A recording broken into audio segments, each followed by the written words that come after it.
What's up, everybody? Timblast here, and you're watching BlastCast episode 6 with my buddy Rusty Mack. Why don't you tell us what you do and like a little bit about your background? Cool. Hey, everybody, I'm Rusty Mack. Thanks for having me on, Tim. It's nice to meet you. Yeah, nice to meet you as well, man. So, I'm best known for my work in the sort of New York underground rap scene. And most of my industry credits are as a musician, guitar player, keyboard player. Even my voice has been featured on a couple of records. And, you know, if you look on, say, for example, Spotify, my name as my government name, Russ Mitkowski, is featured in some writing credits for a handful of major records. The Weeknd, French Montana, Action Bronson, Currency, and the list goes on from there. That's just kind of what I'm known for popular music. And then, you know, within the industry, just sort of more on the streets of New York for the last 10 years, I was developing a lot of independent and underground artists in the rap and reggae and pop and dance hall type genres. And really, I straddle the world between, you know, independent developing artists from the very ground up as a producer and as an engineer in the studio to, you know, being featured as a musician on a handful of records with major artists. So with some of those major artists, I've garnered platinum and gold recording credits. And yeah, so now I'm in LA. I moved here about a year and some change ago. I live with my fiance and our 2 cats in a 1-bedroom apartment in Hollywood. Nice, so nice, you know, nice, man. I made the leap. Things were kind of getting stagnant in New York. I needed a change in life. I'm 35, and I had been in the same recording studio, just kind of grinding with my nose down for 10 years in the same recording studio, just developing these artists and playing instruments on these records. And my girl moved out to LA, and we were long distance for a while, and it just, a couple of things just kind of fell through all at the same time. And I had dinner with my dad and my girl one night, and they were like, "Get out of New York, go to LA." And so I put all my belongings in my mother's basement, and I came out here with my cat and a Telecaster and an SM57. And I gave my cat some anxiety drugs and knocked her out and put her on the plane, and here I am. Yep, here you are, man. So how do you how is it different, you know, the music industry in LA and New York for you right now? It's a really good question. So, you know, in New York has a very specific flavor of music coming up from the streets. It's kind of a little grittier, a little harder, because the weather is colder and the people are a little more rough around the edges. It tends to come through in the music, and it tends to come through in the interactions with people in the music business, in the studio. You know, people in New York, you know, they can break each other's balls in a loving way. Not that people in LA don't, you know, crack on each other out here. There's just as much sort of joking around in the studio here, but it's a little bit lighter. I would say, in terms of the demeanor of people in the studio. Yeah. And it comes across in the music. You know, the music out in LA is a little smoother, Yeah. a little warm, Yeah. a little warmer. It's got this kind of like glowing energy to it, and which I really appreciate. And I've been absorbing that energy since I got here. It took me a while to kind of shake off the New York grime and rust. And I'm still, you know, don't get me wrong, I still got it. It's just, I'm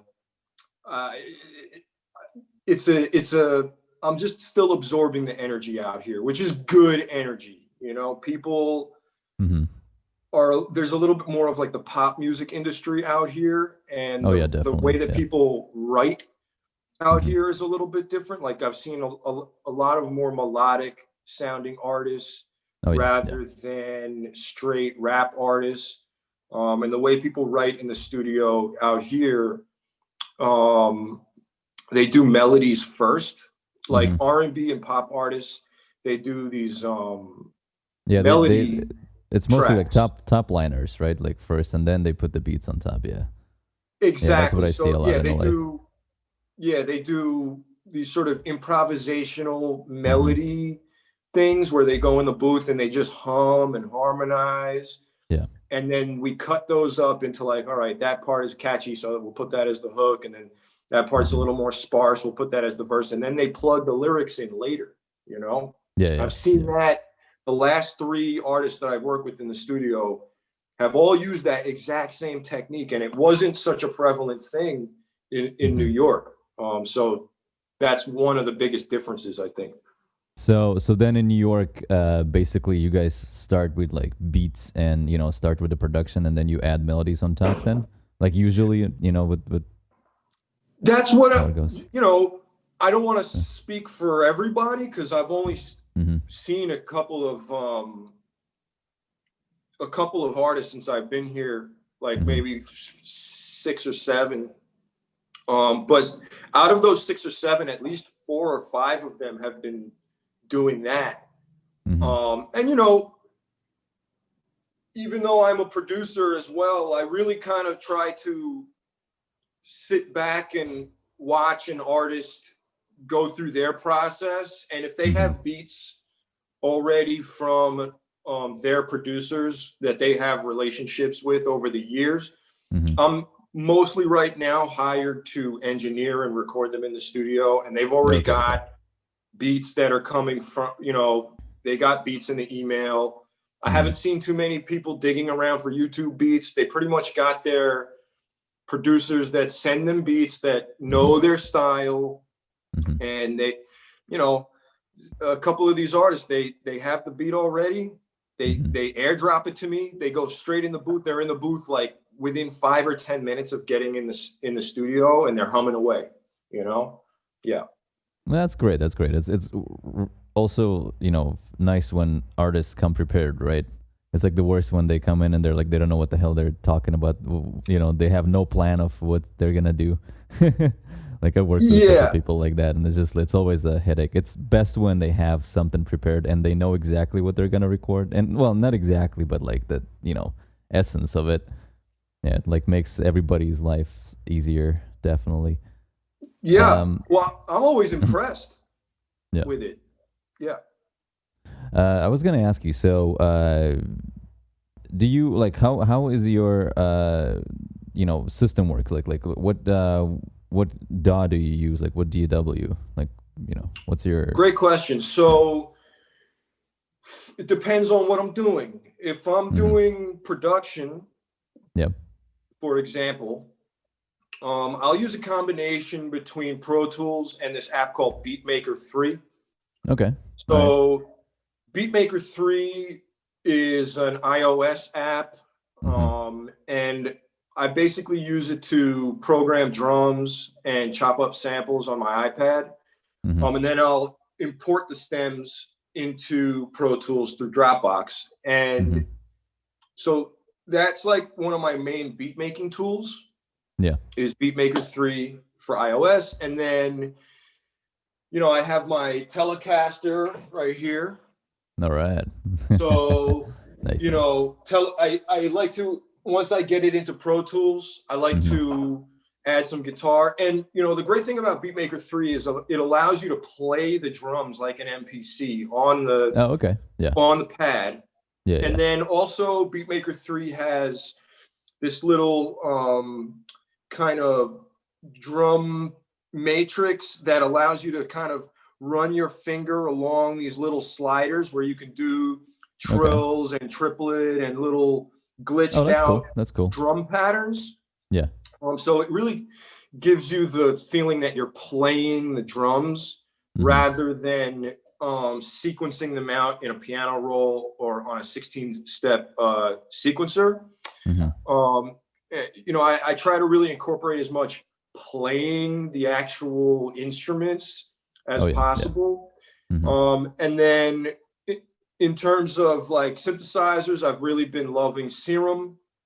You know, I have my little Oh, yeah, that's the MIDI best. Yeah. controller Nice, right nice. here, Mm-hmm. and I'll use Serum inside of Pro Tools to you know, add to whatever drum sequencing I might do in Beatmaker 3, importing stems into Pro Tools, and then laying Serum sounds. And what I love about Serum is that it's just so organic sounding. It has a lot of pitch modulation.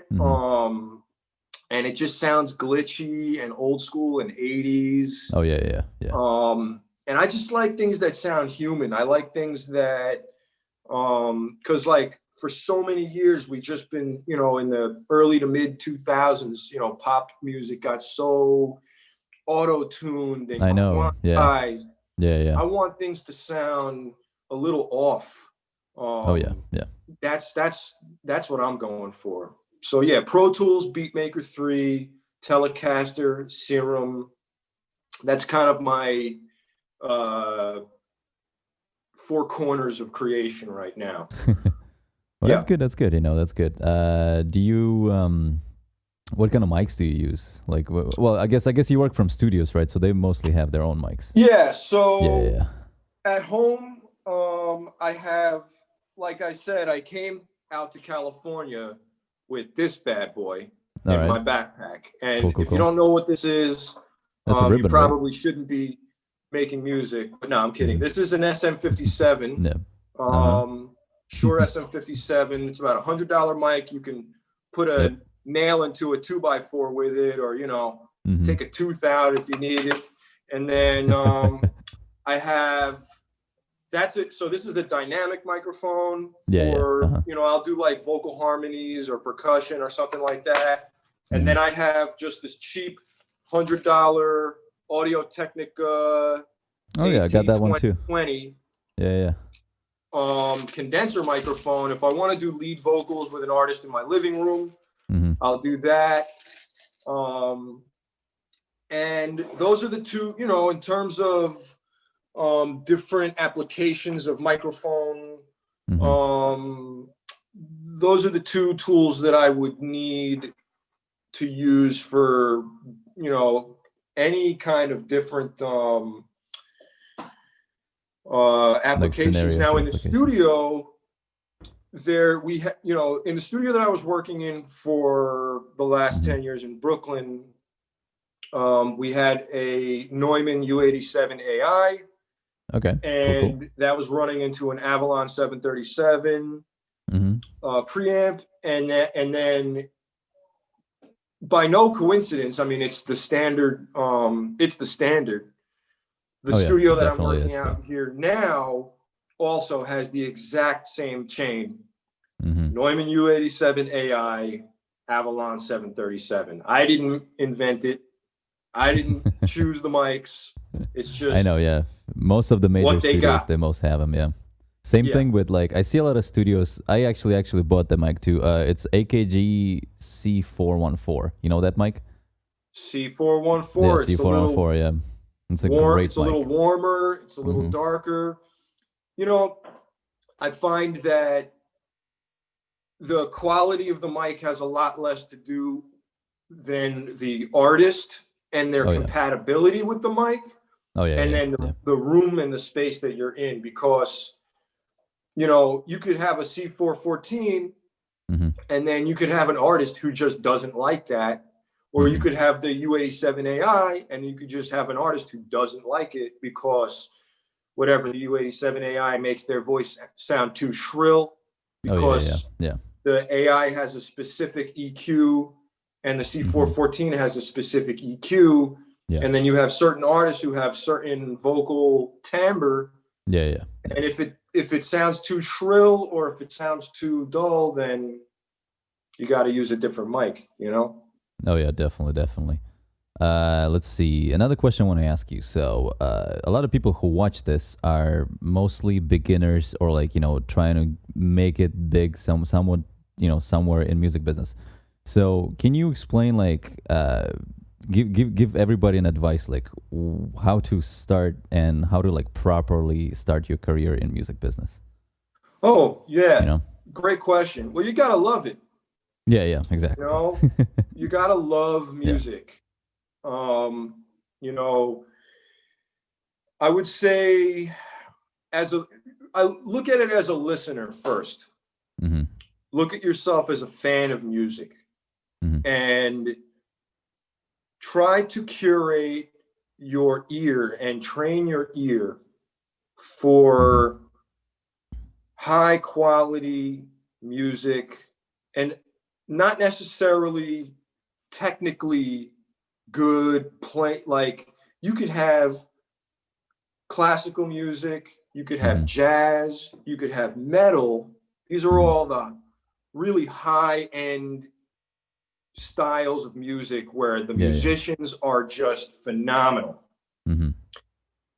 My approach is keep it simple, find the styles of music like reggae, pop, hip hop that are simple, and find the music that resonates with you on a level that you really feel the music, whether it's the lyrics or the melody or something about the instrumentation or something about just the way that the chord progression interacts with the bass line.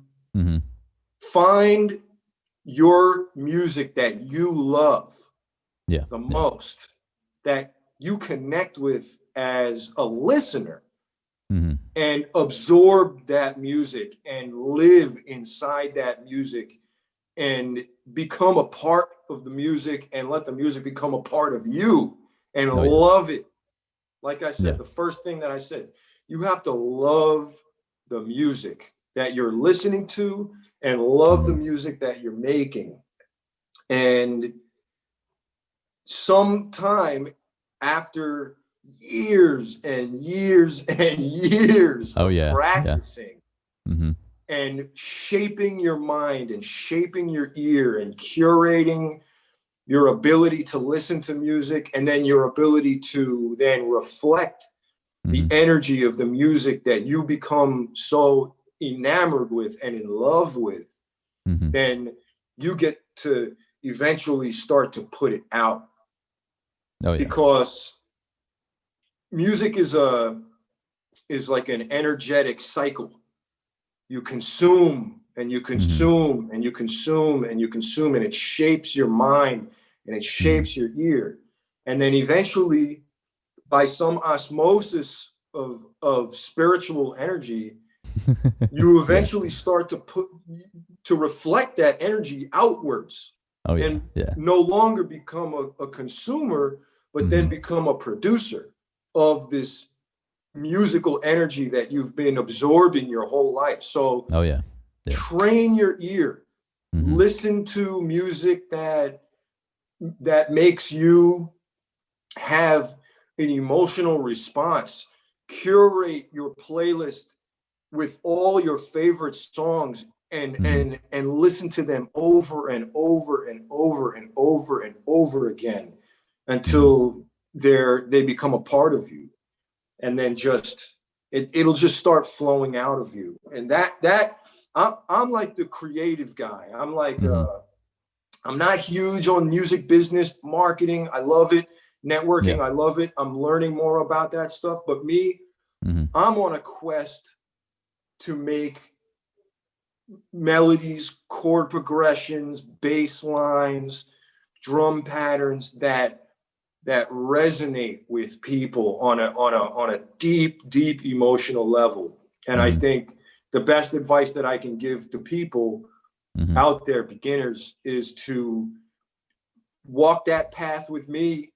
Yep. And I'll see you along the way. Like, maybe we'll cross paths and we'll make an even better melody and chord progression, because then there's collaboration. You know, you have what you do alone can take you so far, but then when you do something that's really that you can connect with on your own, and then you serve it up to somebody else, and they connect with it too, and you connect with them, and then they reflect that back to you and give you a melody or give you a bass line or some lyrics, then you have this incredible fusion of energy that can happen.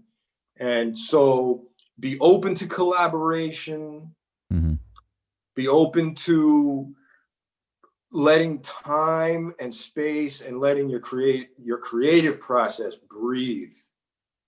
That's what I say. That's a great advice. Yeah, that's a great advice. Thank you. So one thing I kind of want to add to this also, like, never give up.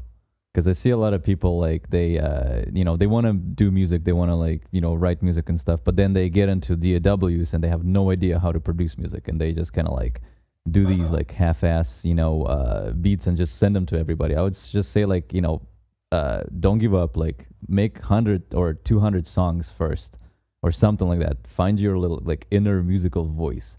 Like, your first 100 songs, they're gonna suck, like, for real, and then the next maybe 100 are gonna be a little bit better, and just keep going. My thing, like, what I do is I try to, like, because I work as a film composer, and sometimes I have, like, a shit ton of work to do, right, on a movie or something. But sometimes I have weeks of when there's nothing happening.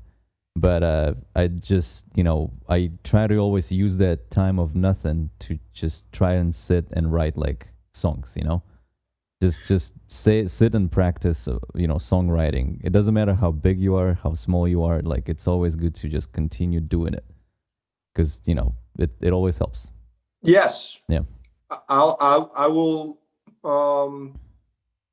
reinforce that, because that's what we do. Yeah. Exactly. What are you gonna do? You're gonna sit and play video games all day. Which, there's nothing wrong with that. Well, there is something wrong with playing video games all day. Yeah, all day is kind of weird. Yeah, it's kind of weird. If you're a musician, if you want to be a musician, you are what you eat. You are what you like. You become the thing that you do.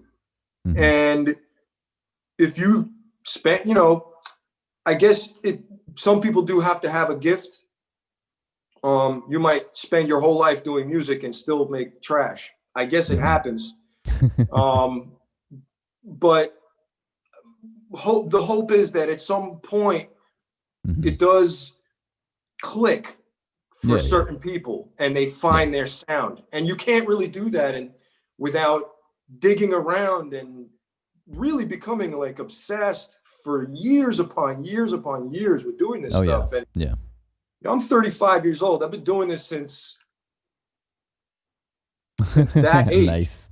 Okay. Nice. And it has taken me a lifetime.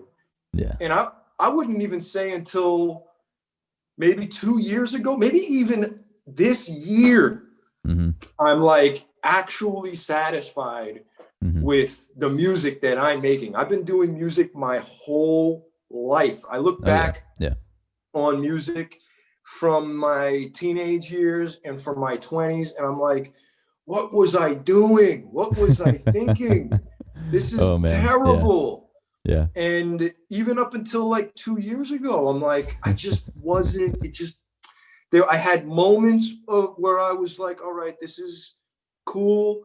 But, like, it took me my whole life of working constantly to try to find sounds and find things that I resonated with until maybe this last year or two. And I'm like, all right, maybe 5 out of 10 things that I do now, I actually really like. Yeah. If I'll be a little bit more generous, maybe 6 or 7 out of 10 of my ideas that I initially put down in a brainstorming session are actually things that I can bring to the finish line where I'm like, wow, I actually really like this, you know? Whereas the odds back years ago was 1 in 10, 1 in 20 ideas were even maybe 0 in 100 for a whole, you know, span of months or years that everything that I was doing was completely unusable. No, yeah, you know? Yeah, But, definitely. Yeah, for me it's the same. I started writing music when I was 14, and I think I started actually making money when I was like 24 with music. And I'm turning 30 this year, and I remember like even my first like 3 or 4 years of actually working as a composer, as a musician, like I would still say that I'd made such a sucky music. Like I can't even listen to it now. You know, it's just right now I look at it, I'm like, oh my god, this mix is horrible, the master is horrible, like all the instruments just sound weird and unnatural. I mean, even right now still, like I get very like judgmental with my tracks. Like I would finish something and I would be happy with it, you know, the next day I listen to it, I'm like, oh shit, this is not that good, you know, I can improve it always.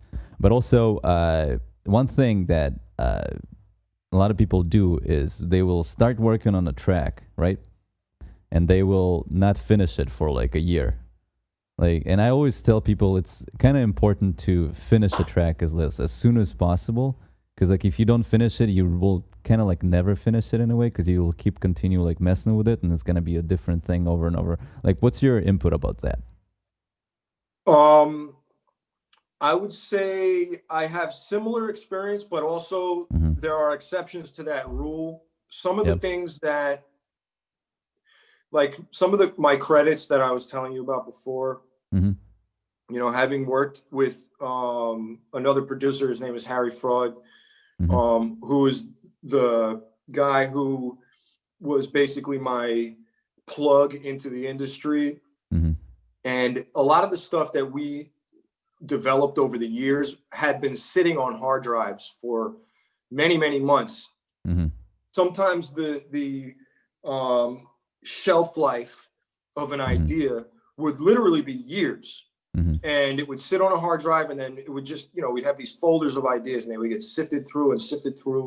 And then finally, you know, because your ear develops enough, or because somebody someday, one day, and especially when you're doing collaboration, it's like, all right, you might have a folder of ideas, and then you hand that folder to somebody else, and it might not get touched for quite some time until they get the spark of the creative idea from what you handed to them. So there are exceptions to what you're talking about. I would say, though, it is important not to lose momentum for certain ideas, because if you have, sometimes it's what you have up here. If you need to translate it to an idea, it could just disappear if you're not careful. You know, there are some scenarios like where I'm so scatterbrained. Sometimes I'm like, man, I want to do 20 reggae ideas, 20 soul ideas, and 20 trap ideas. And I'll do all these soul ideas, and then I'll just leave them. Like, I'll just do soul chord progressions, and I'll just leave them there for myself to come back to like months later when I'm like thinking about soul bass lines. And I'm like, all right, well, I want to write some soul bass lines. Well, guess what? I have all these soul guitar chord patterns in a folder already just waiting for me. So my brain works in a different way, where I'm a little bit more scattered, where I'll kind of deliver things to myself, my future self. I'll say, I know that I'm going to want to do this at some point in the future. So I'll do what I can now, even though I'm not feeling like the full spectrum of the sound, so that when I'm ready, I can come back to it and I have some things to spring off of. Because when you're a producer, when you're doing drums, bass, chords, melodies, and all the extra instruments at once, Sometimes that's a tall order. Sometimes my brain doesn't always work in terms of all those elements all at once. Sometimes I'm just like, I just want to do chords for like a month, you know? But that's just how my brain works. You know, I'm a quirky artist myself when it comes to that, you know? I mean, obviously, everybody has different techniques and methods they use.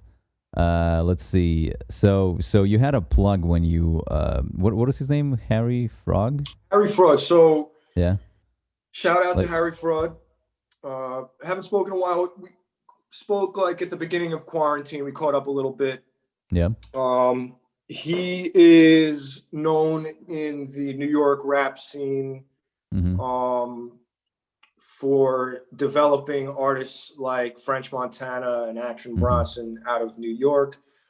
And, you know, we were studio mates for like 10 years. Okay.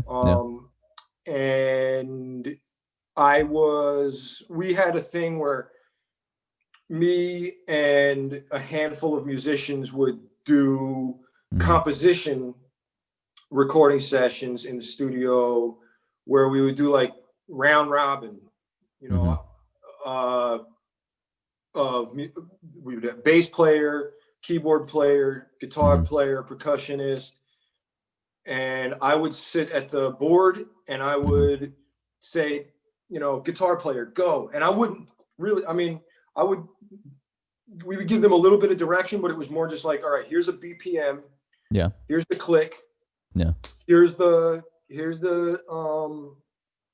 pick a key and just improvise, play chords, play a riff or whatever. And then, you know, the bass player would be sitting there and be like, all right, it's your turn. Boom. Get him into Pro Tools. And then eventually, you know, we would just curate the best 4 to 8 bar segments of these sections of music. And then I would chop them up, process them to kind of sound like a sample, kind of retro.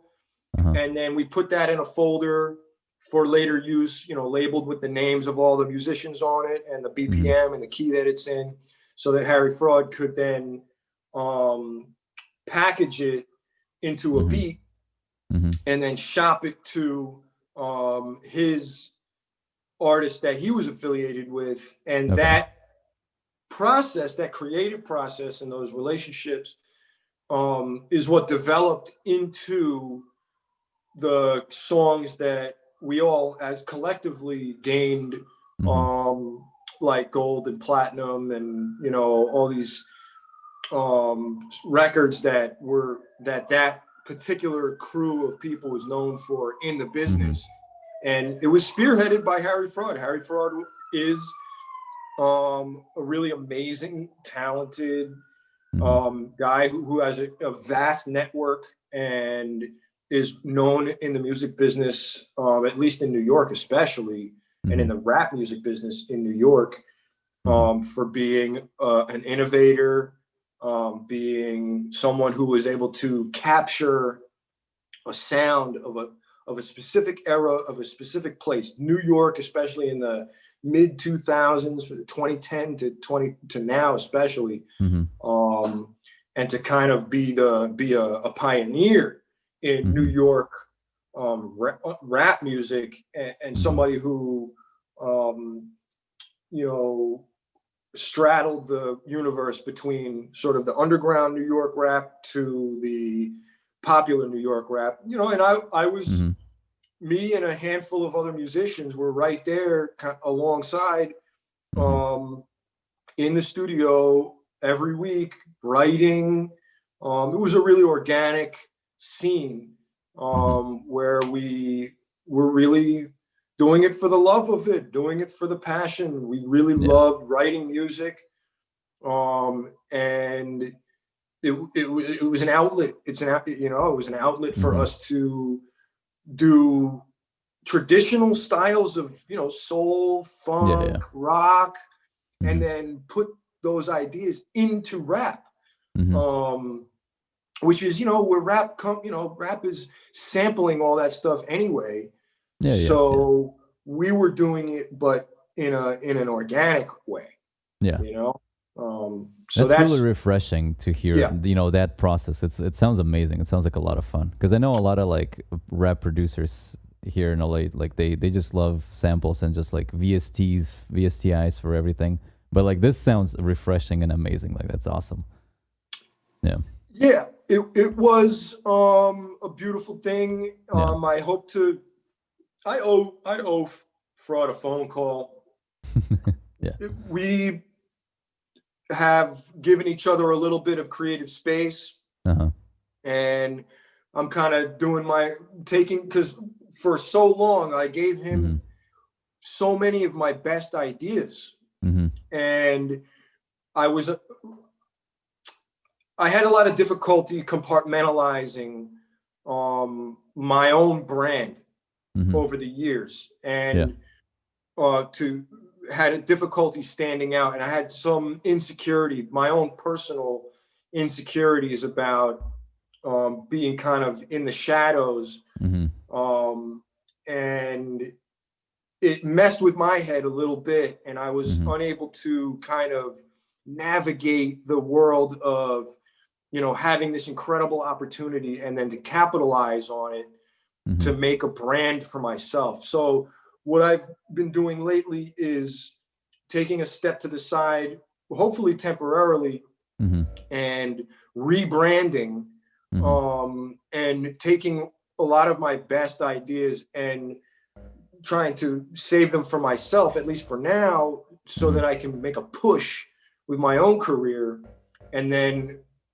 ideally we'll kind of circle back around. Because if I'm strong, then as a member of a collective, the collective is also stronger. Oh yeah, yeah. So I'm really just trying to elevate my own quality and my own brand, so that at a later date, if and when I become involved in a collective, that I can really help elevate the group.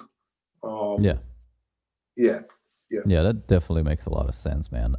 So you were talking about, you know, finding your specific like voice and a style, right?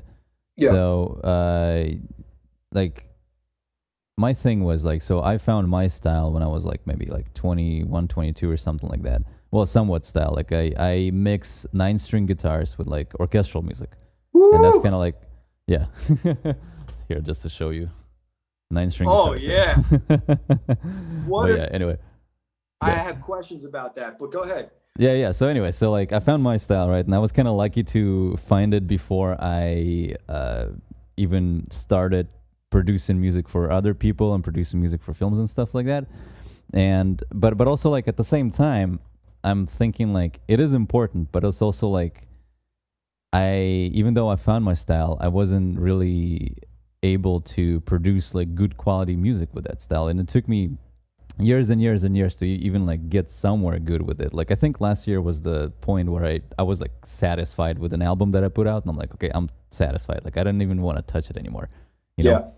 But like I would, you know, a lot of people ask me like on social media and stuff, like timblast, like you have this like kind of like a unique thing going on, right? 9-string guitars and orchestral music. Like what can we do to find our own little uniqueness in this industry? Because it's very saturated. Everybody's doing similar things, you know, and everybody's kind of like copying each other in a way. It's not a bad thing, obviously, but like, you know, and I kind of tell them like it's not about uniqueness. It's like first like try to get somewhat good at, you know, and satisfied with your music, and then add some uniqueness. But you don't have to go like crazy, you know, you don't have to go to extremes. Like a little voice, you know, like your musical voice here and there, it's gonna show up anyway, you know. Anyway, rant over. What's your question about the 9-string guitar? Oh, well, how is that voiced? How is it tuned? It's basically your 6-string is, well, here. Shit, hold on. Where's the regular guitar notes, and then where's the extra? So the regular guitar here. Actually, let me plug it in.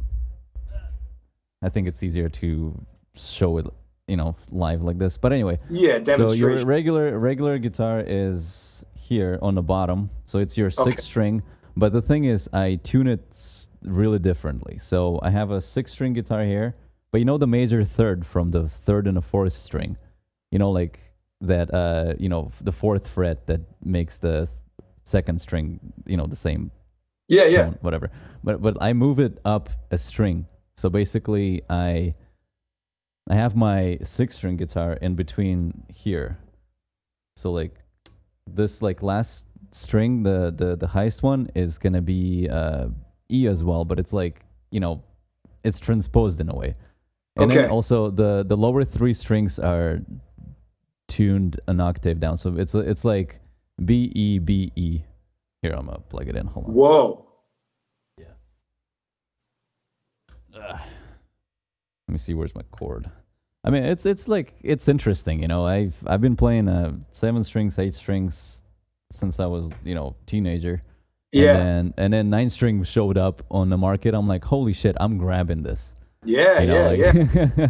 and it's you make really interesting sounds with it too. It's like not really let me see. Oops, hold on. Did you hear that? Let me just turn the reverb up. Let's see. Yeah. Let's go. Rock and roll, baby. Oh yeah. So like, here, where's my pick? So the 6th string is here, right? So it's like, and then it goes down, and then it goes down, and then it goes. Oh my God. Yeah. I'm literally drooling. Like I'm salivating right now. And the cool thing is, obviously distortion is, that's like a metal part. So it's like.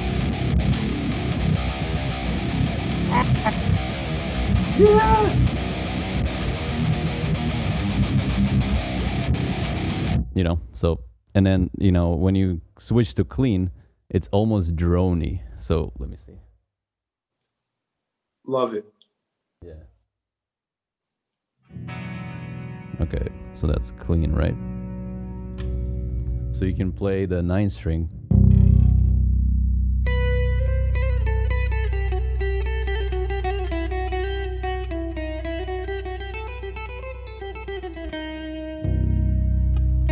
You see, it's like drony. Yeah. So that's a 9-string guitar. Oh my God. Thank you for that demonstration. That was gorgeous. Of course. You remind me of guys who I grew up playing music with. Yeah. Where I'm detecting an accent. What's your accent? Oh, Russian. Okay. Yeah. I didn't want to assume anything, but so I went to high school in Brooklyn. Yeah. And there's a lot of Russian side there. I know. Called Edward R. Murrow High School. Okay. Which was filled with Russian metalhead kids. Mm-hmm. Exactly. Yeah. So I feel like you and I, like, there's a connection there. My family is Latvian, actually. Okay. All right. And, well, half Latvian and the other half is Italian, Polish. And but I have a special place in my heart for Russian metalhead type. It brings me back to my childhood and like playing, like breaking the law, like on like the high school talent show stage. I was playing the drums. These kids, they just wanted some kid to play the drums good enough. And I was never a metal drummer. I couldn't do the blast beats. No, I couldn't. I'm a funk type drummer, but I used to have a lot of fun, like exploring different parts of Brooklyn. There was this oh man, I can't remember what the rehearsal space was called, but there was this Fast Lanes, it was called, in Brooklyn. Shout out to Fast Lane Studios, where all the Russian metalhead kids would go blast the shit out of their amplifiers and drum kits. and wear their crazy t-shirts and have their long hair and just those were good times, man. Yep. Shout out to Metalheads. Yeah. I know. Yeah. I got a big respect. You know, it's not my thing anymore. If I listen to a metal song, or a metal album, I will skip to the one with the clean tone. You know, every metal album has like your ballad. Yeah. Where they do like the really pretty kind of classical guitar clean tone part with the vocal harmonies.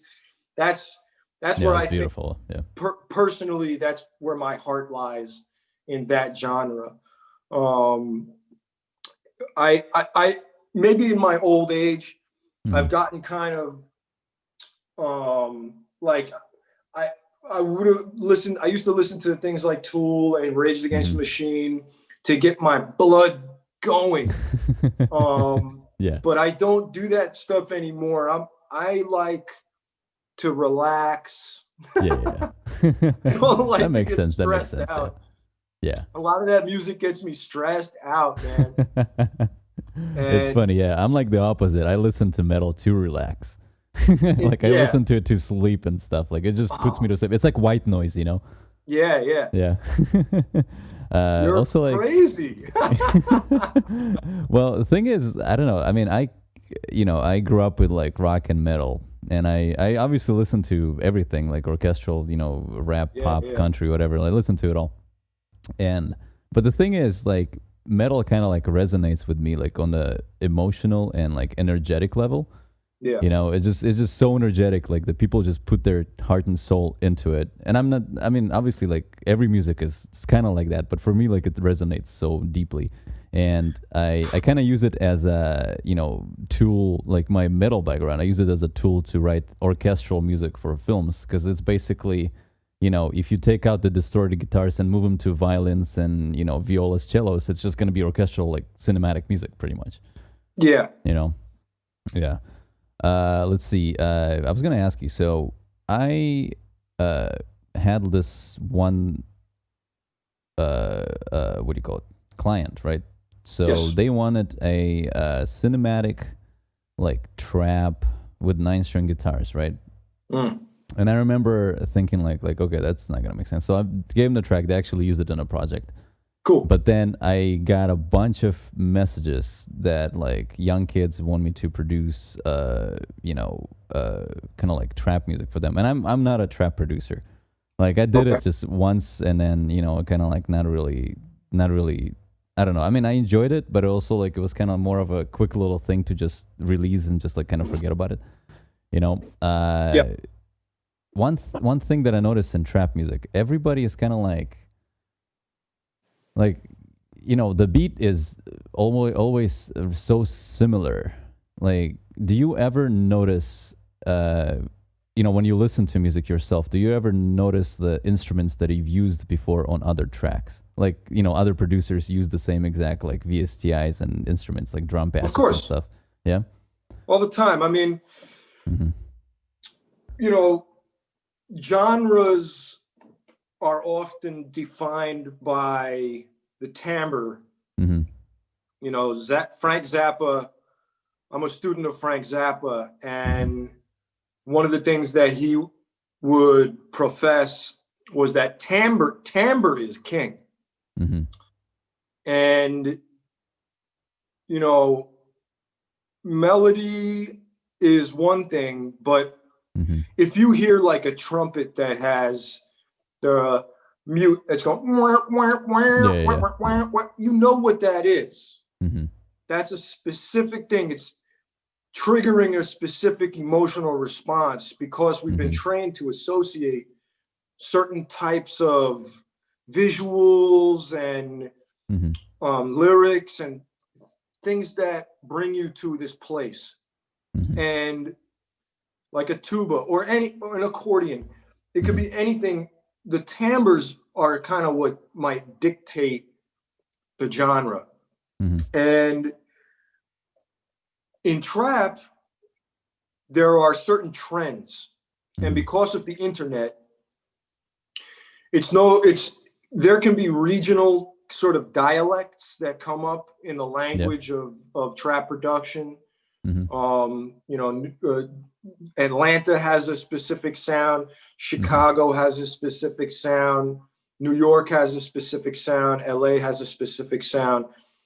But when one thing catches on, like there's this one snare drum sound called the Young Chop snare, which kind of sounds like somebody hitting a tin can with a spoon. And for a long time there, around 2016, 2017, we were getting requests from artists in the studio, use the Young Chop snare, use the Young Chop snare. And that snare drum sound has this very specific way that it cuts through and goes into the ear. And, if you're not using the legit sounds, and, not to say that you can't innovate and continue to pioneer and try to push the genre in a certain direction, but something about it has to be reminiscent of the tradition. Something about it has to be familiar to the ears of the people who are purists and traditionalists. You could go 1 degree away and say add a 9-string guitar, but if it's a 9-string guitar and a beat that doesn't necessarily hit the bass, cover the bases of a specific genre like trap, in terms of at least the drum patterns, tempos, or the drum sounds, it's not trap. It'll be something else, which is fine.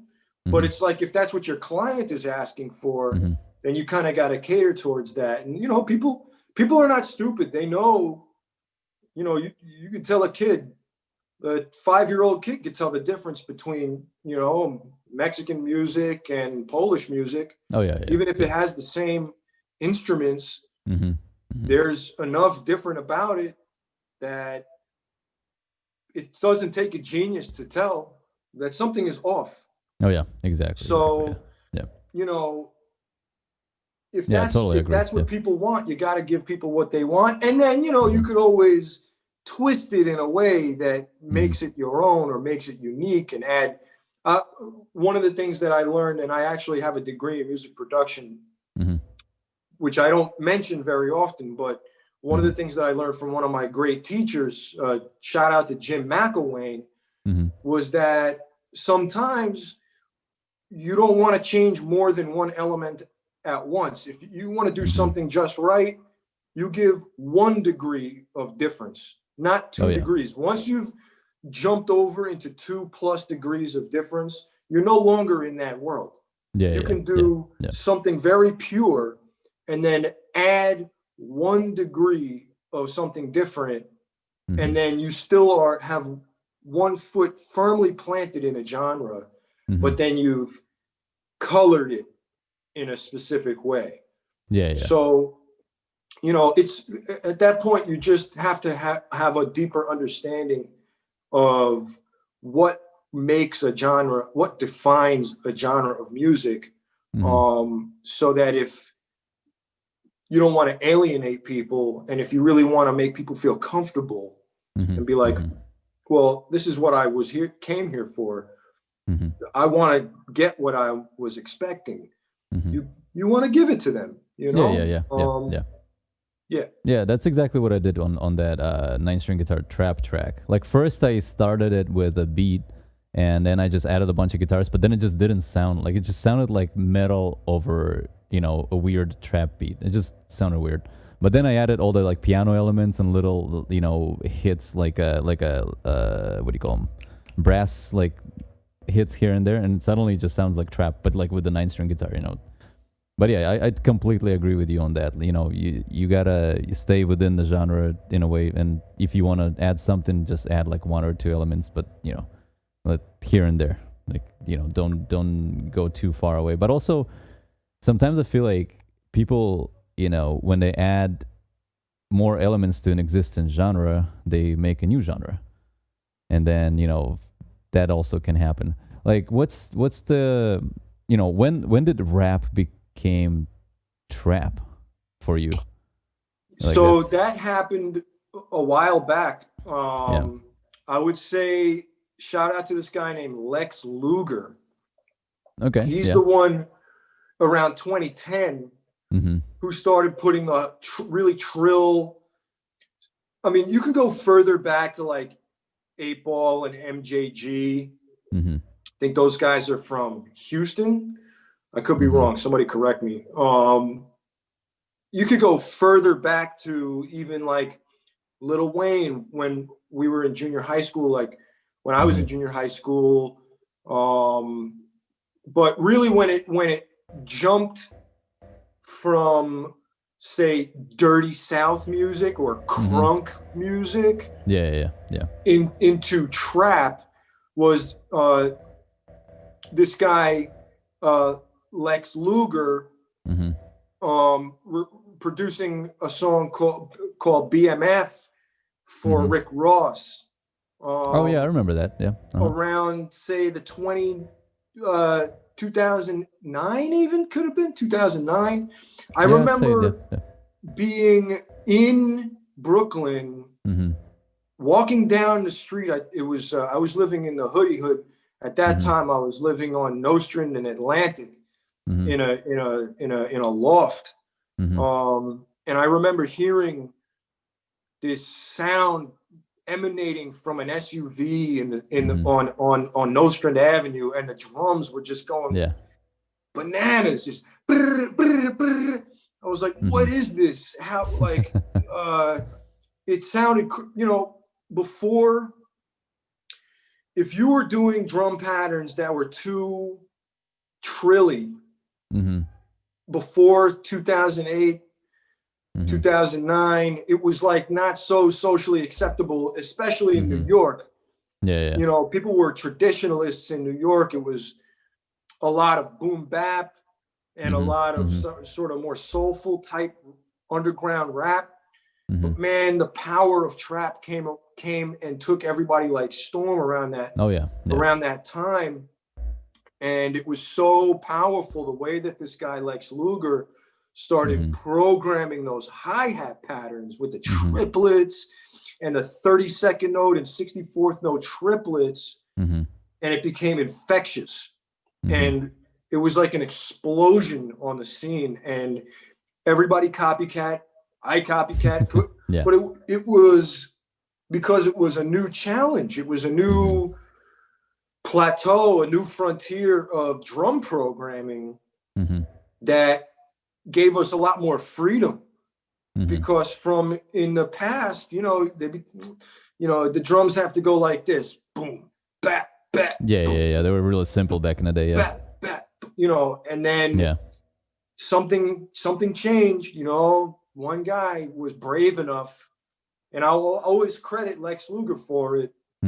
Was brave enough to start programming drums like he was just like on another level, like he was in outer space, like in the future, man. And thank you, Lex Luger, for paving the way and making it acceptable for other producers to experiment. I think it's refreshing how it went from a simple drum pattern to something more progressive and more like technical in a way. Because those hi-hats, you go with a straight rhythm, then triplets, and then as you said, 64th notes, 32nd notes. It's kind of similar to how metal drums, went from simple like to this crazy like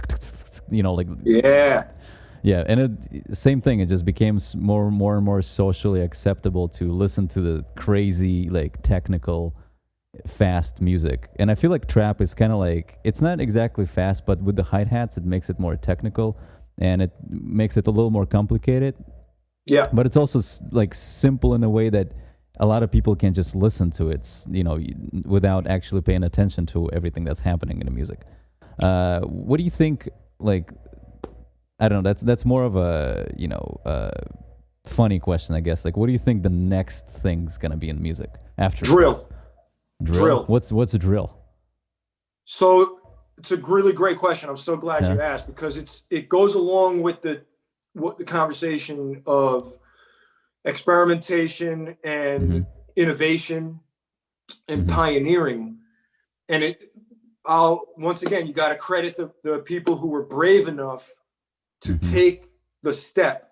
And there's this fella named Axel Beats, AXL Beats, out of the UK, who is credited for pioneering drill music. And drill is a real street movement that has now popped up in 3 different localities all around the world.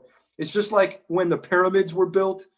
Like, you know, the pyramids, they built pyramids in Egypt, they built pyramids in South America, they built ziggurats in Mongolia, all around the same era, all around the world. Nobody knew each other, but it just happened, right? By some magical collective unconsciousness.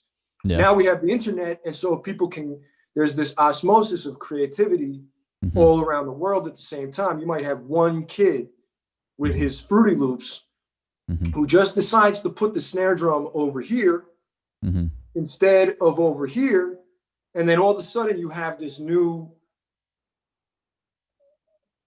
drum. It's okay. So drill is characterized by, I'm just new to this. I've made about 20 drill beats. Okay. And I haven't put out any of them. They're all still under construction right now on my computer. And I was told about 6 months ago, Rusty, start making drill beats, by one of my homies in New York.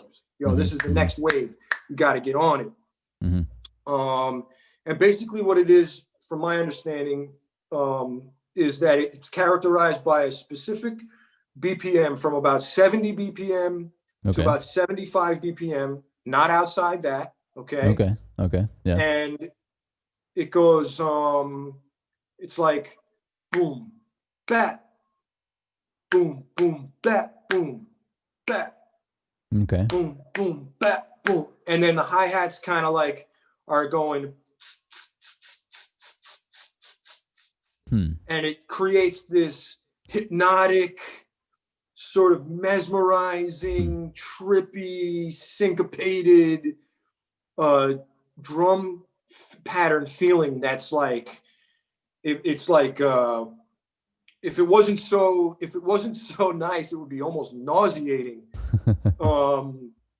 If a few years ago, but it's so pleasant to me now, because they figured out a way to do drum patterns that 5 years ago would have been like, yeah. So it's kind of like when what? So it sounds like it's a little bit of a trip hop with trap combined in a way, right? Yes. No? Yeah. But there's like dance hall, Afro beat kind of thing going on, where it's like all syncopated and weird. Okay. And it's like, Stravinsky back in the early 1900s, when he performed the Rite of Spring in a public, concert hall, people were booing, people were going crazy. They thought, you look at guys like, John Cage, he would do this silent piano piece and people would be up in arms. He performed it in Italy. It was like 45 minutes of silence while just him sitting at the piano. It's that type of thinking where you got to think outside the box and do something different with a drum pattern to create a new genre. And this kid, Axel Beats, he was brave enough. He's probably sitting there with his laptop somewhere in the UK, messing around with the drum pattern, say, oh, you know what, let me put the snare over here. Let me put the kick over here. And then let me put the hi-hats in this way instead. And then boom, like it locked into this like amazing drum pattern, and it exploded in the UK. And that was like, a derivative of the grime movement, from what I understand. I'm totally like an old man to this shit now. But, being from Brooklyn, I have some agency and some ownership of rap culture being from Brooklyn. I grew up in Brooklyn. I listened to all the music coming out of Brooklyn. And so Brooklyn drill became a thing after UK drill, and Chicago drill became a thing kind of all at the same time. There's kind of a discussion about, I think from what I understand, it came from the UK first, and then it went to Chicago, and then it went to Brooklyn. And then there was this guy, Pop Smoke, who rest in peace. He came from Canarsie, Brooklyn, who recently, within the last year, his life was taken away. Right here where we live, right here up the block from me in Hollywood in the Hills, his life was taken. But then, and that's just at the beginning at the burgeoning, at the precipice of this movement, of this musical movement about to explode, about to erupt. And it's just so sad because, you know, just when music is evolving, just when, you know, trap it's not on its way out per se. It's still very, very much obviously stranglehold on popular music. But just when this kind of organic new genre of street music, this culturally relevant street music is bubbling up from beneath the surface, the guy gets his life snuffed out by some asshole. So, you know, I would, you know, I could go on, but drill is the future, and it might not be around for very long because it's very narrow in terms of the tempo and the drum pattern. It's basically the same beat over and over and over again with different melodies. Also, what characterizes it is the glide on the bass, very glidey bass, sort of taken from like dubstep kind of situation. Okay. Got you. And, you know, leave it to the British UK people to, like, you know, fuse like electronic music with trap. It's like beautiful how it's genius how they did it. Do you have any examples of published music of it, like anything in pop culture right now? Oh yeah, Pop Smoke. Just look up Pop Smoke. Pop Smoke. Rest in peace to Pop Smoke. He was a young kid from Brooklyn. He was about to blow up, and they took his life. Man, it makes me very upset because musicians, yes, people come from the street. I get it. Like, and you know, some of them grow up in the street or in gangs, have one foot in the street, one foot in music, but these are musicians, man. Yeah. Like, they're getting their lives stolen from them because of jealousy and hatred. But these are musicians. Maybe I don't know his personal story. Maybe he was a gangster. I don't know. I'm not a fucking gangster. I'm a musician. And I know that we do music to stay away from that bullshit. I don't want to sell drugs. I don't want to traffic people. I don't want to hurt people. We stay in the studio to get away from the fucking streets, not to have the streets come and take us and drag us back down into it. My whole life, I purposely, you know, I could have easily, I'm from Brooklyn. I could have just as easily, don't get me wrong, I come from an affluent neighborhood. And I have an education, and I had all the opportunity in the world. Don't get me wrong, but if I wanted to, I could have just as easily taken the wrong path in my life. I know plenty of people in my life who came from the same neighborhood who are now dead of this or that because of a gunshot or because of a drug overdose or whatever. But it makes me very upset when people in the music business are taken by the streets because they're trying to do something good for their life, for their community. They're trying to do something constructive. And this kid was paving the path of a new genre of music and making history. And then done. Yeah. That's that's horrible. Yeah. It's very upsetting to me. Pop Smoke, man. And there's other people, FIVO Foreign, FIVIO Foreign, who are sort of following in his path and keeping that movement alive. But it will never, you know, once a guy like that, once the main guy is snuffed out like that, it's hard to keep a movement like that alone, to keep it moving. It's gonna keep moving with or without him. But that's a major loss, man. Yeah, that sucks. Yeah. Let's see. I feel let me see, how long have we been live? Like an hour and 10? I feel like it's a good time to wrap it up, or what do you think? Yeah, no, we went from the past to the present to the future. So yeah, I think that was a great conversation. Yeah, thank you so much, man, for coming over to the podcast. I'm pretty sure a lot of people will watch it and they'll they'll appreciate all the input that you laid upon us here. You know, of course, my pleasure. Amazing. Yeah. Thank you for having me. Let's see. Where can people find you on? You see, so you have an Instagram. It's RustyMackOnTheDrums, right? I'm gonna link that on the drums. Okay. Yeah. So I just recently rebranded. You know, for a long time I was just Rusty Mack. So if you're using Google, Rusty Mack production or produced by Rusty Mack, and then if you're on Instagram, it's RustyMackOnTheDrums, and you can. That's like my portal into everything else. You can find my YouTube through my link tree and Instagram. You can find on Spotify, I'm Rusty Mack. On Twitter, I'm Rusty Mack. On YouTube, I'm Rusty Mack on the drums. Not to be confused with some poor kid named Rusty Mack from Louisiana or some North Carolina who got like stabbed to death. So don't just Google Rusty Mack. You got to Google Rusty Mack on the drums or Rusty Mack production or something like that, and then you'll find me. All right, perfect. Yeah, unfortunately, this poor young lad, by the actual name, you know, Rusty Mack page name, was another young man snuffed out. But yeah. Well, all right, man. Thank you so much for coming over. All right, guys, find us on YouTube, on Spotify, and on Twitch. It's BlastCast, and we are out.